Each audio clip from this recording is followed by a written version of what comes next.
तीनों दोस्त घर से एक साथ निकलते हैं और रास्ते में एक जगह जाकर बैठ जाते हैं। मेरे दोस्तों, हमें आज दाना लेने के लिए किसी नई जगह पर जाना होगा। नई जगह पर खतरा भी हो सकता है, इसलिए हमें मिलकर एक दूसरे का साथ देना होगा। हम सब वादा करते हैं कि कोई भी मुश्किल हो हम एक दूसरे का साथ देंगे और एक दूसरे के साथ से मुश्किल का मुकाबला करेंगे। वो एक दूसरे से वादा करते हैं और नए जंगल की तरफ चले जाते हैं। वो बहुत तेज उड़ते हैं और थोड़ी ही देर में उनके सामने एक नया जंगल था। उस जंगल में बेरी के पेड़ थे। वो इतने सारे बेरी के फलदार पेड़ देखकर बहुत खुश होते हैं। हम सब यहाँ से जी भर कर बेरी खा सकते हैं, तो फिर इंतजार कैसा, चलो शुरू करते हैं। वो तीनों दोस्त अलग अलग पेड़ पर बैठकर बेरी खाने लगते हैं। बेरी का फल खाते खाते कीकी की नजर जमीन पर जाती है। जमीन पर कुछ दाने मकई के गिरे हुए थे। फल खाने के बाद मकई का दाना खाने का मजा ही आ जाएगा। कीकी कुछ सोचे बिना जमीन पर गिरे हुए दाने खाने के लिए पेड़ से उठकर जमीन पर जाकर बैठ जाता है। वो एक दाना खाता है, दूसरा खाता है और जैसे ही कीकी अपनी चोंच तीसरे दाने पर मारता है, मट्टी उड़ती है और उसका पंख शिकारी के लगाए हुए फंदे में फंस जाता है। वो फुड़फुड़ाता है और अपने दोस्तों को आवाज देता है, कुकू जग्गू मुझे बचाओ, मैं फंदे में फंस चुका हूँ, मैं यहाँ हूँ, बेरी के पेड़ के नीचे जमीन पर देखो। अरे ये तो कीकी की आवाज है। कुकू इधर उधर देखता है। जग्गू वो रहा, कीकी मुश्किल में है, शायद वो शिकारी के लगाए हुए फंदे में फंस चुका है। जग्गू और कुकू उड़ते हैं और कीकी के पास चले जाते हैं। हम यहाँ फल खाने आए थे, तुम्हें दाना खाने को किसने कहा था? और फंदे में फंस के हो, अगर शिकारी आ गया तो हम भी मुसीबत में फंस जाएंगे। मैं भूल गया, मुझे पता ही नहीं चला कि यहाँ फंदा है, मेरी मदद करो। कीकी चिंता न करो, हम दोनों आपके साथ हैं। शिकारी आ जाएगा और वो कीकी के साथ साथ हमें भी पकड़कर पिंजरे में कैद कर लेगा, हमें भाग जाना चाहिए। ये सुनकर कीकी रोने लग जाता है। हमने वादा किया था एक दूसरे का साथ देने का। हाँ किया था, लेकिन शिकारी का मुकाबला ना तो हमारे मम्मा पापा कर सकते हैं और ना ही हम। कुकू चलो, वरना मैं तो जा रहा हूँ। जग्गू दोस्त, आज कीकी मुश्किल में है, कल हम भी मुश्किल में फंस सकते हैं, हमें कीकी की मदद करना होगी। मैं ऐसा नहीं कर सकता, किसी के लिए मैं अपनी जान खतरे में नहीं डाल सकता।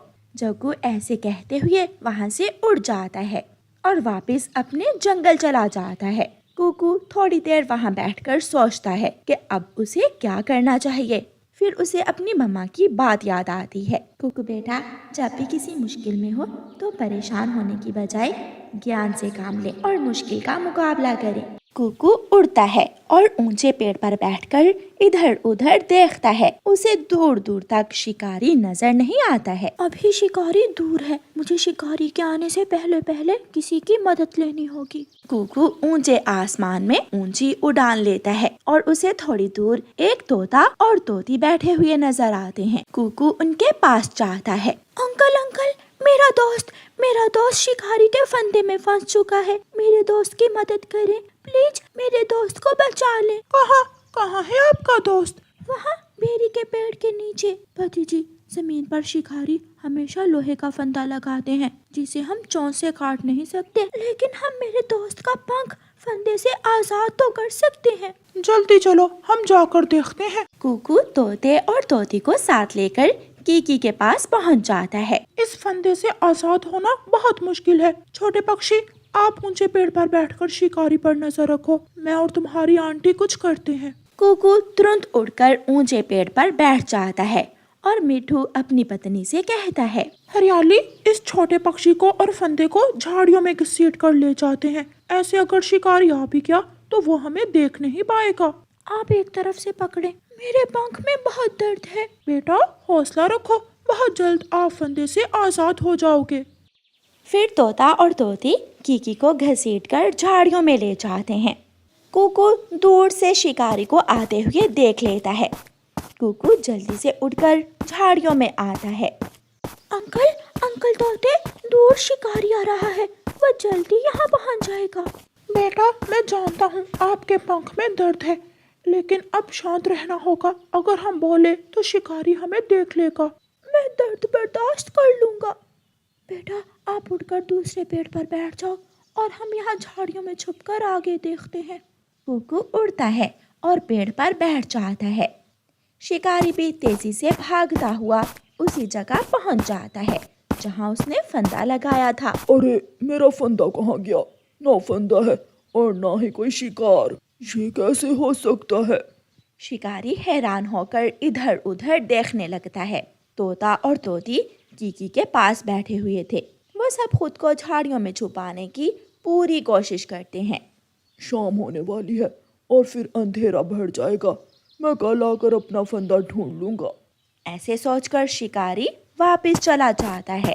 कुकू फिर से उड़ता है और झाड़ियों में आ जाता है। हरियाली, फंदे की दूसरी तरफ दबाओ, इस बड़े स्प्रिंग को दबाओ। फिर तोता और तोती पूरी ताकत से फंदे को खोलते हैं और झट से कीकी का पंख फंदे से निकल जाता है और कीकी छलांग लगाकर दूसरी तरफ बैठ जाता है। मैं निकल गया, मैं फंदे से आजाद हो गया। आहिस्ता, अभी शिकारी ज्यादा दूर नहीं गया होगा, जल्दी से यहाँ से भागो। फिर वह सब फंदा वहाँ ही झाड़ियों में छोड़कर वहाँ से निकल जाते हैं। बेटा, अब अंधेरा होने से पहले पहले आप अपने जंगल वापस चले जाओ। अंकल, आपका बहुत बहुत शुक्रिया, आपने मेरी जान बचाई। बेटा, शुक्रिया अपने इस दोस्त का अदा करो जिसने अपनी जान की परवाह किए बिना आपका साथ दिया। जब तक आप दोनों दोस्त ऐसे ही एक दूसरे की मदद करोगे, कोई भी मुश्किल आपको हरा नहीं सकती। शाम के बाद कबूतर चिड़िया के घर जाता है। चिड़िया रानी, मेरा बेटा अभी तक घर नहीं आया, क्या तुम्हारा बेटा कुकू घर में है? कबूतर भैया, मैं भी कुकू को लेकर बहुत परेशान हूँ। जग्गू भी उनके साथ ही गया था। जग्गू घर लौट कर आ गया है। चलें, हम जग्गू से जाकर पूछ लेते हैं। फिर चिड़िया और कबूतर जग्गू के घर जाते हैं। जग्गू बेटा, आपके दोनों दोस्त कहाँ हैं? आंटी और अंकल, कीकी शिकारी के फंदे में फंस गया था, मैं तो वहाँ से भाग आया, लेकिन कुकू कीकी की मदद करने के लिए वहाँ रुक गया। वो पागल अब कीकी के साथ साथ खुद भी जान से जाएगा। चिड़िया, मेरे बच्चे को शिकारी पकड़ कर ले जाएगा, मेरी मदद करो। कबूतर और चिड़िया जैसे ही जग्गू के घर से निकलते हैं, सामने से कीकी और कुकू आ जाते हैं। दोनों के मम्मा पापा अपने अपने बच्चों को गले से लगा लेते हैं। हमारे बच्चे वापस आ गए, हम तो बहुत डरे हुए थे। मम्मा, बड़ी मुश्किल थी, लेकिन हमने मुकाबला किया और हम जीत गए। कुकू की आवाज सुनकर जग्गू भी घर से बाहर आ जाता है। दोस्त, आप बचकर आ गए, ये कैसे हुआ? जग्गू, अब तुम हमारे दोस्त नहीं हो, क्योंकि दोस्त वही होता है जो मुश्किल में काम आता है। चले पापा, घर चले। फिर वो सब वहाँ से चले जाते हैं। जग्गू ने आज अपने दोस्त खो दिए थे और वो खुद पर बहुत शर्मिंदा भी था। रानो चिड़िया की ऐसी कहानियाँ सुनने के लिए YouTube सर्च बार में रानो चिड़िया की कहानी लिखें या फिर ये बटन दबाकर बोलकर कहें रानो चिड़िया की कहानी। ठंड का मौसम था। चिड़िया और उसका पति अपने घर में बैठे हुए थे। अंडे की मम्मा, ठंड बढ़ गई है, न जाने किस समय हमारे अंडे से बच्चा निकल आए। ऐसी ठंड में हमारे बच्चे को गर्म रखने के लिए हमें सूखी लकड़ियों की जरूरत होगी। हाँ, आप सूखी लकड़ियाँ ले आए, मगर थोड़ा जल्दी आ जाना। मैं चाहती हूँ कि जब हमारा बच्चा अंडे से बाहर आए तो हम दोनों अपने बच्चे के पास हों। फिर पापा चिड़िया आग जलाने के लिए सूखी लकड़ियाँ लेने चला जाता है। पापा चिड़िया उड़ता हुआ जा रहा था कि उसे एक पेड़ के पास कुछ चावल नजर आते हैं। चावल के दाने देखकर पापा चिड़िया लालच में आ जाता है। वो वहाँ उतरता है, मगर वहाँ तो एक शिकारी का जाल था। पापा चिड़िया जाल में बुरी तरह फंस जाता है। मम्मा चिड़िया अपने पति का इंतजार कर रही थी। जब काफी देर हो जाती है तो मम्मा चिड़िया को परेशानी होती है। अब तक अंडे के पापा को तो आ जाना चाहिए था। ऐसा सोचते हुए मम्मा चिड़िया अपने पति को देखने घर से निकलती है। घने जंगल में जाते हुए मम्मा चिड़िया की नजर अपने पति पर जाती है, जो एक जाल में फंसा हुआ था। ये कैसे हुआ? आप तो सूखी लकड़ियाँ लेने आए थे। दूर रहें, आप इस जाल से दूर रहें, कहीं ऐसा ना हो कि आप भी इस जाल में फंस जाओ। मैं ऐसी मुश्किल में आपको कैसे छोड़ सकती हूँ? मैं आपको बाहर निकालने की कोशिश करती हूँ। मम्मा चिड़िया अपने पति को जाल से निकालने की कोशिश करती है। मम्मा चिड़िया को मालूम ही नहीं होता कि कब एक आवाज आती है और उसका अपना पाँव एक फंदे में फंस जाता है। दूर से भागता हुआ शिकारी वहाँ आ जाता है। आज तो किस्मत ही जाग गई, दो चिड़ियाएं फंस गई हैं मेरे जाल में। इंतजार करने का मजा ही आ गया। फिर शिकारी मम्मा चिड़िया और पापा चिड़िया को जाल से निकालकर एक पिंजरे में कैद कर लेता है। हमें छोड़ दें, आप हमें जाने दें, हमारे अंडे से बच्चा निकलने वाला है। आप हम दोनों में से एक को छोड़ दें। हमारा बच्चा जब अंडे से निकलेगा तो उसके पास कोई भी नहीं होगा। चिंता न करो, जैसे मैंने तुम्हें पिंजरे में कैद किया है ऐसे ही एक दिन तुम्हारे बच्चे को भी मैं पकड़ लूंगा। शिकारी अपनी राह लेता है। उस जालिम को उन पक्षियों पर जरा भी दया नहीं आती। अंडा टूट जाता है और उस अंडे में से एक छोटी सी चिड़िया बाहर निकलती है। वो इधर उधर देखती है।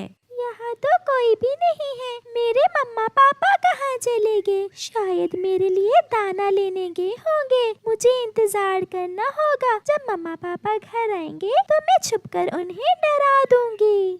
गोरी, बहुत भूख लगी है, जाओ और चिड़िया से 2-4 दाने ही मांग कर ले आओ।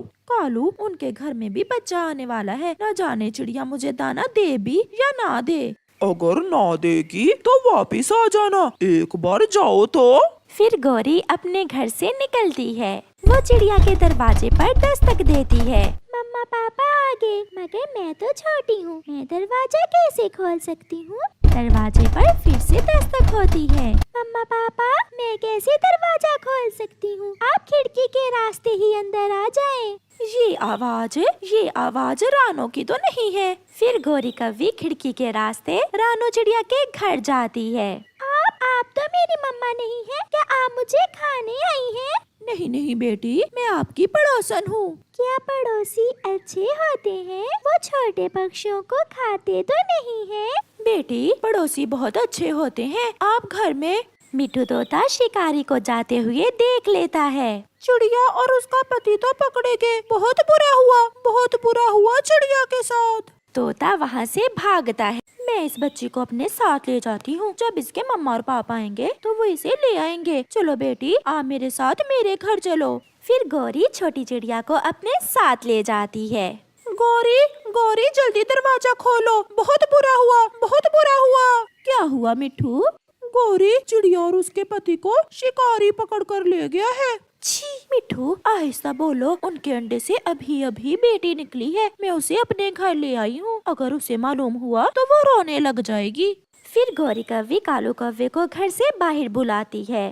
मिठू ने देखा है अपनी आँखों से, चिड़िया और उसके पति को शिकारी ले गया है। मिठू, वो शिकारी किस तरफ गया है?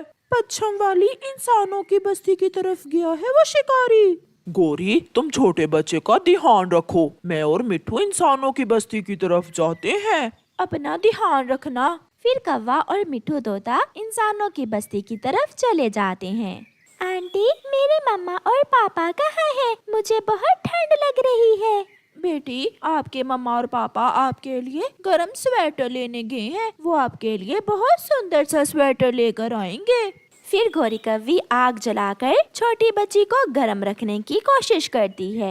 मिठू और कौवा इंसानों की बस्ती में पहुंच जाते हैं। वो इधर उधर उड़ते हैं और फिर उन्हें एक घर में एक पिंजरे में चिड़िया और उसका पति कैद हुए नजर आ जाते हैं। वो रहे हमारे दोस्त। कौवा और मिठू वहाँ जाते हैं। अपने दोस्तों को देखकर मम्मा और पापा चिड़िया की जान में जान आती है। चिड़िया, आपके अंडे से बच्चा निकल आया है, आप चिंता न करें, वो मेरे घर में है। कालू भैया, मेरा बच्चा ठीक तो है? क्या मेरे अंडे से बेटा निकला है या बेटी? बेटी, एक बहुत सुंदर सी बेटी निकली है आपके अंडे से। हम कितने बदकिस्मत हैं, जब हमारे अंडे से बच्चा निकला तो हम में से कोई भी उसके पास नहीं था। फिर शिकारी उस तरफ बढ़ता है, जिसे देखकर कौवा और तोता पेड़ में छुपकर बैठ जाते हैं। मिठू, किसान की पत्नी बहुत दयालु है, हमें किसान की पत्नी के पास जाना चाहिए। वही अब इस शिकारी से हमारे दोस्तों को आजाद करवा सकती है। फिर कौवा और मिठू किसान की पत्नी के पास जाते हैं। माँ जी हमारी दोस्त चिड़िया और उसके पति को शिकारी ने पकड़ लिया है। मर जाएगा, उनका छोटा सा बच्चा भी मर जाएगा अगर शिकारी ने उन्हें ना छोड़ा तो। ये इंसान बहुत जालिम है, अपने थोड़े से फायदे के लिए पक्षियों की जिंदगियों से खेलते हैं। वो छोटा बच्चा अपने मम्मा और पापा को ढूंढ रहा है। फिर किसान की पत्नी उनके साथ जाती है। शिकारी, ये चिड़ियाओं का जोड़ा तुम मुझे बेच दो। ये सुनकर शिकारी बहुत खुश होता है। किसान की पत्नी शिकारी से मम्मा चिड़िया और पापा चिड़िया को आजाद करवा लेती है। आप सब मेरे साथ मेरे घर तक आए, फिर आप वापस जंगल चले जाना। फिर वो सब दोस्त किसान की पत्नी के घर जाते हैं और वो उन्हें गरम कपड़े देती है। माँ जी, आपकी ये नेकी हम सारी जिंदगी याद रखेंगे। ये स्वेटर आपके बच्चे के लिए है, जाओ और अपनी अपनी जिंदगी में खुश रहो। फिर वो सब वहाँ से वापस जंगल उड़ते हैं। मम्मा चिड़िया और पापा चिड़िया अपनी बेटी को देखने के लिए बेचैन थे। दरवाजे पर दस्तक होती है। गोरी दरवाजा खोलती है और वो मम्मा चिड़िया और पापा चिड़िया को सामने देखकर हैरान हो जाती है। वो सब घर में जाते हैं। मम्मा अपनी बेटी को गले से लगा लेती है। मम्मा, मेरा गरम स्वेटर कहाँ है? मैंने बहुत इंतजार किया आपका। अब हम आगे हैं ना बेटी, हम हमेशा आपके साथ ही रहेंगे। अगर आप सब हमारी मदद ना करते तो शायद आज हम में से कोई भी जिंदा ना होता। चिड़िया बहन, हम पड़ोसी हैं आपके, ये तो हमारा फर्ज था। बस अब एक बार अपने हाथों से खिचड़ी बनाकर खिला देना। फिर वो सब हंसने लग जाते हैं। प्यारे दोस्तों, इस कहानी को लाइक करना बिल्कुल मत भूलना। आपका धन्यवाद।